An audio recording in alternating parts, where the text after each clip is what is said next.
What's up everyone, welcome back to the channel. A little bit of a garage update. I know it's been a hot minute, but I've gotten a lot done in the garage. I think last video, we were kind of going over the plans, discussions of what we were gonna do next, this and that. If you remember way back in the first episode, I had talked about kind of the phased approach that I was gonna do this in. So it was gonna start with obviously cleaning up the garage, designing out the garage, and it was gonna go through electrical, water, then we're gonna do flooring, insulation, drywall, and then another big one was moving the garage door in the garage, the entrance to the house, to the other wall over here. Well, got some updates for you, so let's dive into them. What's up, dude? So don't mind my little temporary pressure washer setup. If you recall, we used to have a hose bib down here. So the hose bib now is run. You can see the water line is up here. These are just quarter turn Apollo bibs. And then this PEX pipe actually is angled a little bit. So in the winter time, it'll actually drain out. And then in here in my basement, there's actually a little drain valve. I can drain everything out in the winter to get any excess out. But that's done. So essentially what's going to happen here is you can see I've got the OGDI all-in-one solution is actually literally going to go right here. So this first hookup is actually just going to be a on and off valve into the pressure washing system. So that's going to house this. I'll post a picture of it. Matt has a whole cool setup he's designing through. But this will essentially be at the top of that. There's the dedicated outlet for it. The hose reel will be right here, and then the filtration unit will be through here. So that's where all of this will be going, and that's what that outlet's for. This will go away. This is an existing outlet we had to keep plugged in. Long story short, that's gonna go away. So we have dedicated 20 amp there. We'll have another dedicated 20 amp here. Nothing is going on this wall right now, but I'm kind of just planning ahead if I want to put a vacuum system in or something there. And then this hose bib over here is literally bucket filler, hose hookup, whatever we may need to do in there. Onto the electrical. So you can see behind me here, we added a sub panel. All the electrical in this garage, there was really only like 2 outlets. The original outlet was here.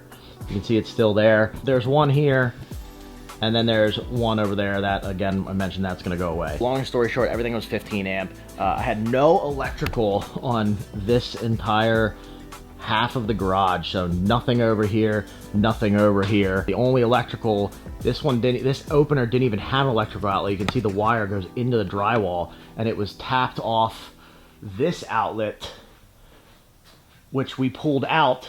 It was tapped off into, there was an electrical box even hanging down. So we have the sub panel in here. So all the new electrical in this garage now runs to that sub panel. Reason being is, I know everything in here is totally isolated from the house. I can control everything in this space from there. So we've got the panel in there. Obviously, if I get an electric car, it's also easy to run electrical to the panel right there. So we've got another 20 amp here, and then we have 2 outlets on this wall, and then I even put an outlet in the center pillar here.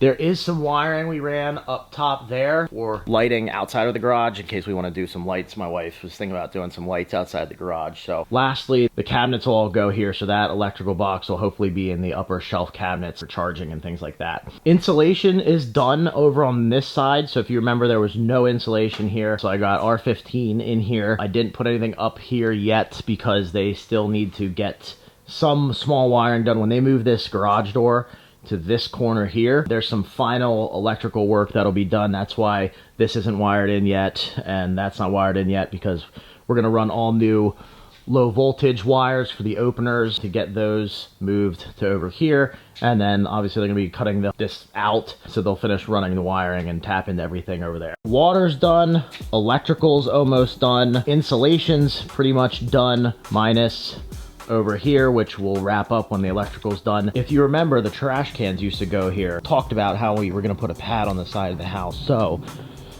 that is complete over here.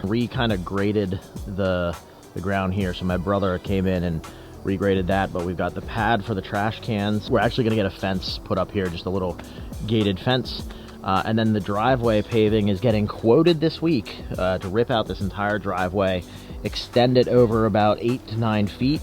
They'll bring it right up to here, and then they'll actually come the length of this and come out like 2 or 3 feet and come back that way. The trash cans will just come right out of the driveway. They can go to the side of the road. I did this for me, so the wife said she needed to get something, so she got a nice paved front porch walkway here. Then again, obviously we just temporarily filled this in, so when they do the driveway, I had the pavers put at the height of the concrete here, so the driveway, you can see how much it's sunk down. So when they do the driveway and it's all leveled up, everything's nice and leveled out. Flooring. This is gonna sound redundant, but from a flooring standpoint, I'm actually gonna do a professional coating. If you guys remember my old house, I had the flooring professionally coated, but I did not have Swiss tracks. What I liked about that coated floor is it was sealed in, it was super easy to mop up and clean. So when you pulled the car in or the truck in from the winter with all the snow and salt on it, it melted. And in the springtime, you just hosed it down, squeegeed it out. It was super clean. So that's gonna be done here next month as well. We're gonna coat the floor, probably Swiss tracks over top of that. That way, when I do pull up the Swiss tracks, I can still clean out the floor. There's a lot of kind of stains and stuff here on the floor, and there's some chips that will get filled in. Like there's a chip, so getting that filled in and taken care of, that's kind of my thought process. I know some people might think it's redundant, but I just want to have the floor coated. That way if I ever do pull up the Swiss tracks, I'm not stuck with this ugly floor. And in hindsight, it's not that much money to have done. It's just more of a pain in the butt to move everything out of here. Obviously, once the garage door and everything else is moved, we'll drywall everything up, especially up top here. And then at some point, we are planning on doing an entirely new garage tracks, new insulated doors, new openers, and everything. So this will continue to get insulated. Kind of leaving this all open because they may still need to run some wires and everything. But yeah, it'll be drywalled, painted, all of that. And then lighting, of course, this is obviously gonna go away. We're gonna be doing some Cree lighting. I don't think we have the design finalized yet, but we've gotta do some lighting. I dropped this garage door down to show you. We've gotta do some lighting to work around this beam because we can't go vertical this way. So I think we're gonna do some horizontal Cree lighting this way, and then on the other side of this, we're just gonna run some vertical this way, then this piece of junk can go away. Last but not least, the garage door. So this was a big part of the design of this place, and right now you can see when you walk in here, the front door's right here. So this door swings this way, this door swings this way. We decided that we don't need this. We're gonna basically remove the door from here and wall this up. But now we're gonna put the door here, be kind of this section, corner right here, build a little step pad. You can kind of see I've been marking out how far out, how wide I want that pad to be so it doesn't encroach the vehicle too much. But yeah, this door is gonna go away. It's actually, we're reusing the door because it's a perfectly good door.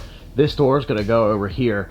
And what that does is, I'll take a step back on the design, is because the house actually has a larger living room, you have 2 foot shorter garage, which means when you pull cars in, you have less space. You can even see kind of the Porsche. I mean, the Porsche fits fairly well from a space standpoint, but we have that 5 to 6 extra feet here where most of the houses in here don't have.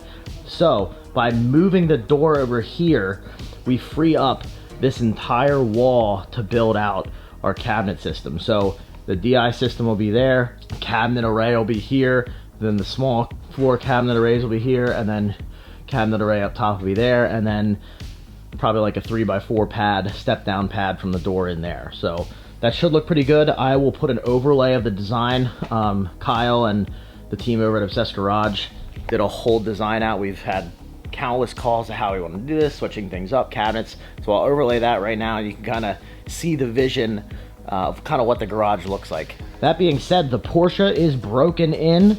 So we've got 1,100 miles on it. Look at that color, looks so good. The tinting is going on. It took forever to get the tinting scheduled. This car is amazing. I loved my GT3 RS. Shout out Mike, he's taking care of it. This thing is crazy. It is so loud on the inside. After that break-in period, it was a whole different car. I'm actually reteaching myself now to not drive it like it's still at the break-in period. Crazy car. So still have to get an exhaust on it. Fab Speed, I think I'm gonna be heading down your way pretty soon for that, but yeah. Porsche is still amazing. If you ever get a chance to drive in one of these, definitely do it. It is a totally different experience in any car that I've ever been in. With that being said, guys, I think we're gonna wrap it up. I will have a video on the door removal. I'll be sure to document what I can on that.